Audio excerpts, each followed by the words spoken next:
Hello, this is Lisa Gabrielle, and this is Digital Imaging Online. And today I'd like to review with you the next project in the course, which is Project 2. And I have a handout that I've placed inside the weekly materials for this week, and it's labeled a personal scrapbook project. That's what we're going to be working on for the next week to 2 weeks in the course, and I consider that project 2. Now I have some samples to show you, and I'd like to go over each detail about this project so it's clear how to get started. It's a two-part project, and the first part of the project you'll be working on image color corrections, in which you'll be taking photographs that you're going to locate of your choice, and you'll be making corrections to those photographs to enhance or improve them.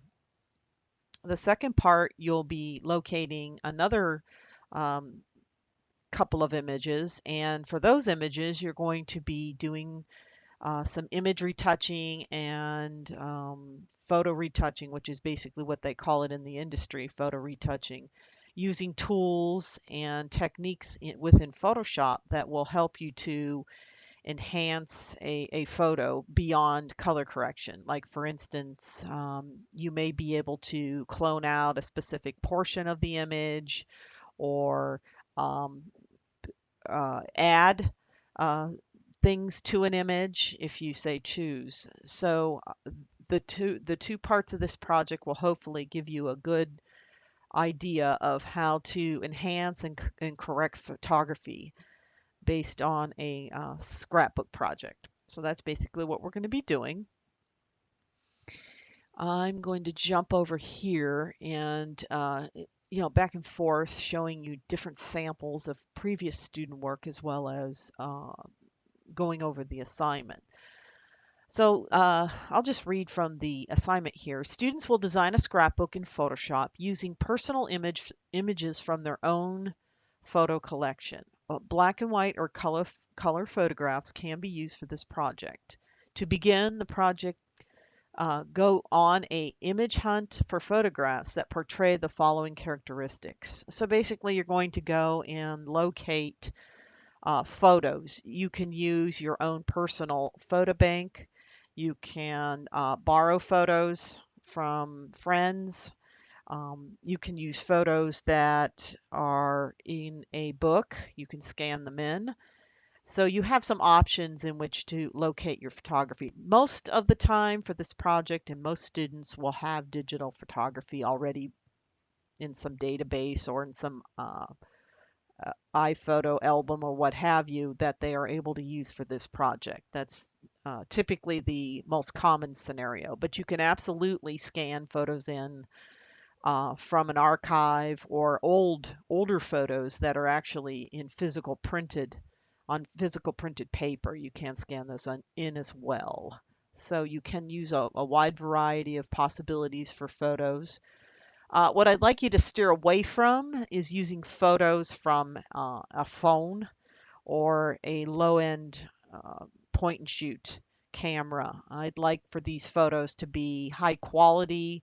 I'd like for them to have at least a good amount of sharpness to them, meaning they shouldn't be out of focus in any way. They should be relatively decent photos. And a lot of times the camera phone on any phone is not necessarily the best for this project. But if you absolutely have to use images from a camera phone, you'll need to make sure and make note of that. And I will review them when you add them to your progress reports, and I'll let you know if they could work for this project. But I would highly recommend using a decent point and shoot camera or a high quality film camera or a high quality digital camera. Those are your options for this project, just because I'd like you to be able to work with images that are of a higher quality than maybe you're used to with a camera phone. Okay, so the first part is the photo correction part, and you're going to locate the photos that exhibit the following characteristics. So you're going to find 6 photos for this part of the project. You need to find an image that is over or underexposed, an image with no contrast or too much contrast, an image with dark shadows, an image with bright highlights, an image where you want to change the color of something in the photo, and an image with a color cast. Now, those might all be terms that you're not familiar with, or maybe you are and you just need a little brush up on exactly what it is you're looking for as you go through your photo album and start hunting for these photos. At the bottom of the assignment handout here, I have a series of definitions for you so that you can reference these definitions while you're looking for these particular images in your photo collection. The second part is the photo retouching part, which is locating or shooting photos of the following. Find a close-up of a portrait of in a magazine.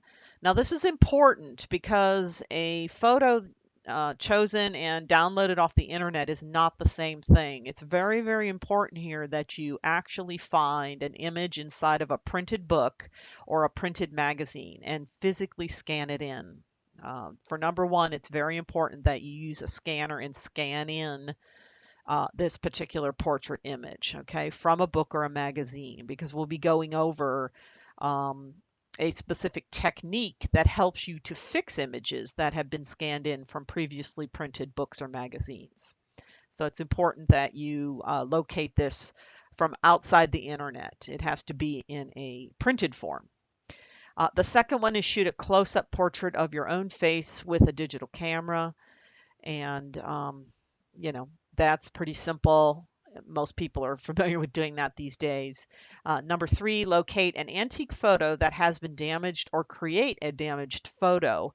In the past, students have done an image search and located damaged photos on the internet. I would prefer that you don't do that because then everybody will have the same photo that they're retouching. I'd like to see everybody have a unique photo that is something that either came from their own personal antique collection or a photo that has been printed on printed paper that you've damaged in some way. Maybe you threw it down on the ground and stepped on it a couple of times to give it some scratches so that you can repair it. But that's what I'm looking for here. A image found on the internet that's been damaged isn't going to actually work for this. So you're going to need to do a little bit of legwork to locate that damaged photo. Most people actually have them in their archives if they ask their parents or grandparents. Locate a photo you would like to apply a custom filter to or use a painting effect on. So this is your chance to play around a little further with brushes and painting and creating effects. So you want to choose a photo in which you'd like to enhance using some kind of filter or brush. Okay, so a total of 10 photos is what you're going to be looking for this project. And it may sound easy, oh, I got that, but it may take you a little time to actually analyze the photo and detect what it is that is the problem with the photo.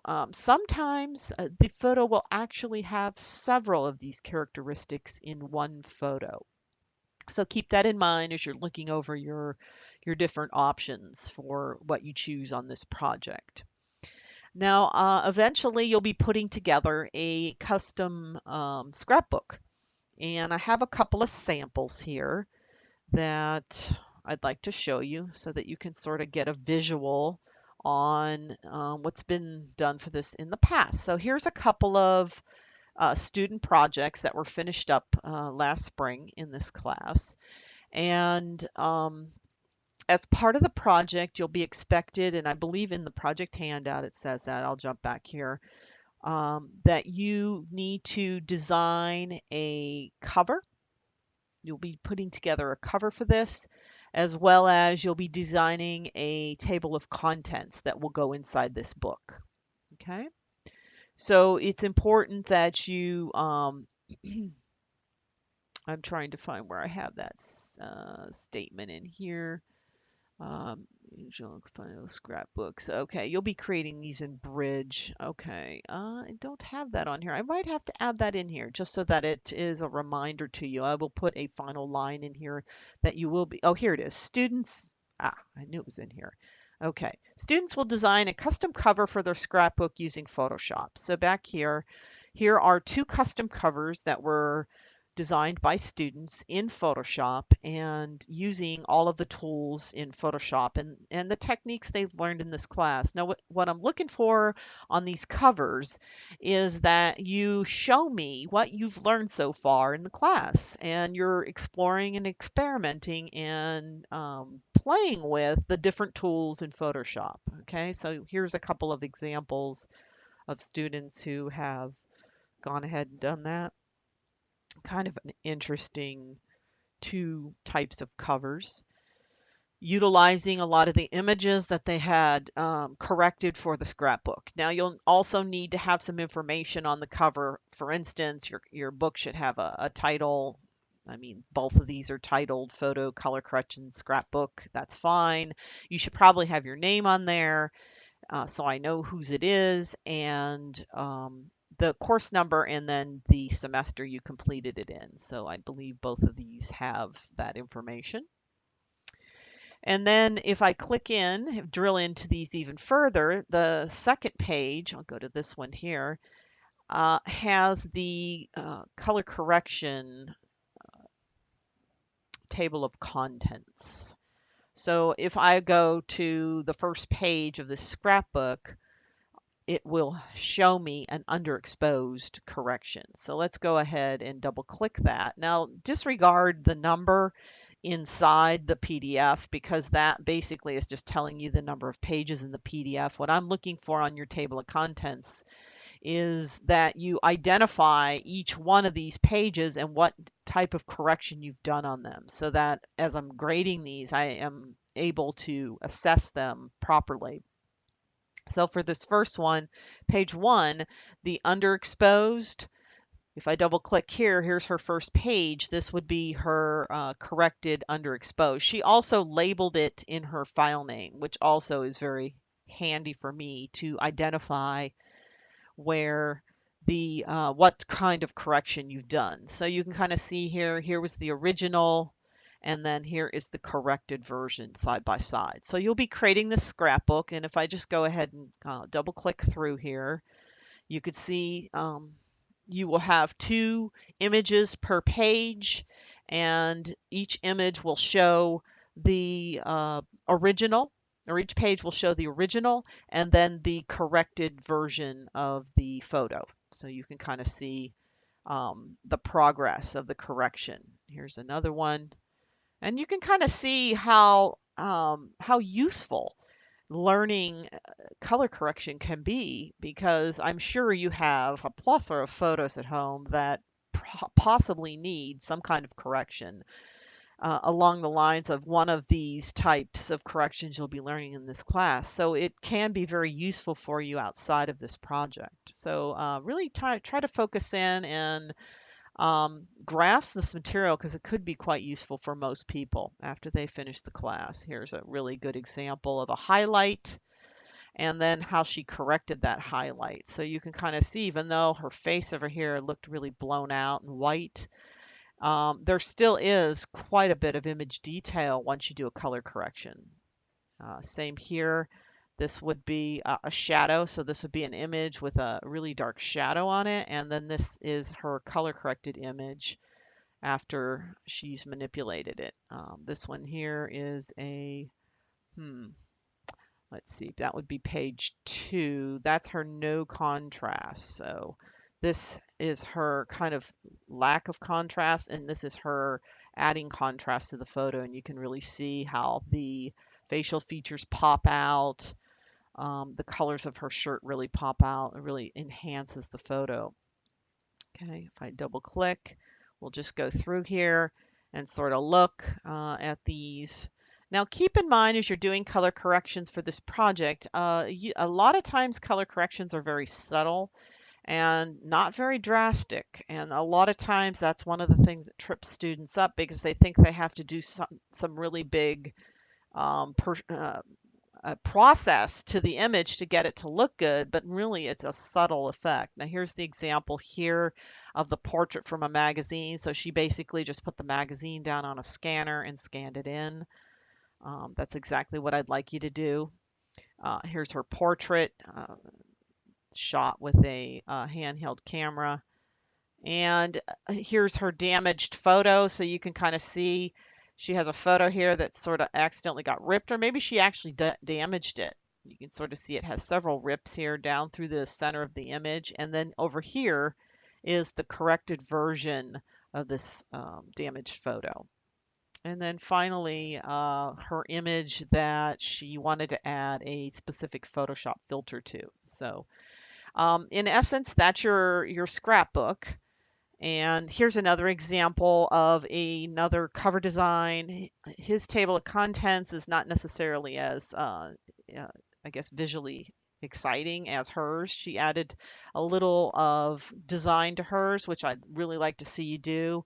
A design that coordinates with her cover design. So she's kind of got this kind of teal colored background here, and she coordinated her table of contents with that background color using some kind of filter here. This one a little more simple, but still works. And you can kind of just click through. So this is basically what you're going to be creating. And you'll be using, you can kind of see these are some of the color corrections. The last one, adding a filter. So you can kind of have fun. Here's the damaged photo correction. You can kind of see what you can do with Photoshop and making color corrections. Okay, so back here to the project assignment, a couple of things I want to point out that are very, very important as you're looking for these images.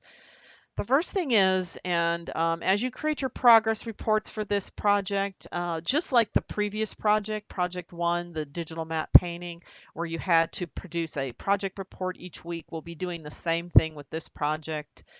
And as we work through the progress reports, some of the details of this project will hopefully make sense. This is just an overview today. But the important thing to keep in mind about these particular photos as you're searching for them is that they are at least 5 by 7 in size, or 750 by 1050 pixel size. Okay, so any image that's smaller than that will not work for this project, because what will happen is when you go to create the scrapbook back here, if your images are not at least 5 by 7, the automated tool that we use to create the scrapbook will end up enlarging the image, and you'll lose image quality. So it's important. An image that's larger than 5 by 7 is absolutely fine, or larger than 750 by 1050 pixels. That's absolutely fine. But an image that's smaller than 5 by 7 or smaller than 750 by 1050 pixels will not work for this project. Okay, now as we go through our progress reports, I believe the first progress report you produce, you'll be putting together a Word document, and inside that Word document, you'll be placing these images in at 5 by 7. So I'll be verifying that all of your images are at the correct size. I will not be able to verify their pixel width though, but I will be able to verify their inches, the inch width and height of the image itself. Okay. Also make sure that the resolution of the image is at least 150 to 200. I talked about how to res your images up or down in several videos ago. I believe it, can't remember what week it is. Actually, I'm trying to steer away from mentioning weeks because I'm making these videos for classes that are either 8 or 16-week classes. So I'm trying to steer away from mentioning weeks. But several videos ago, I mentioned how to res images down or res images up based on what was required for the assignment. So remember, you've got a 150 to 200 DPI window to work with on this project. The other thing you want to keep in mind is for this project, we will be using Bridge, and we'll be using Bridge to create our final book. And here is an example of a student's project and how she actually labeled her files. And I'll be going over all of this in later videos, so don't worry. I'm just giving you an overview now. But this is Bridge, so make sure that if you haven't installed Bridge yet, that you go ahead and download that from the Creative Cloud or get access to it because you will need it for this project. You'll also need Adobe Acrobat because you're going to need to open up your PDF and verify that everything is looking a-okay, how it should look. Okay, so a couple of things to keep in mind is the software that you're going to need, and then you're also going to have to locate a listing of images based on the criteria covered here in the project. Okay, so that is the quick overview on Project 2. Happy photo hunting, and we will talk to you soon.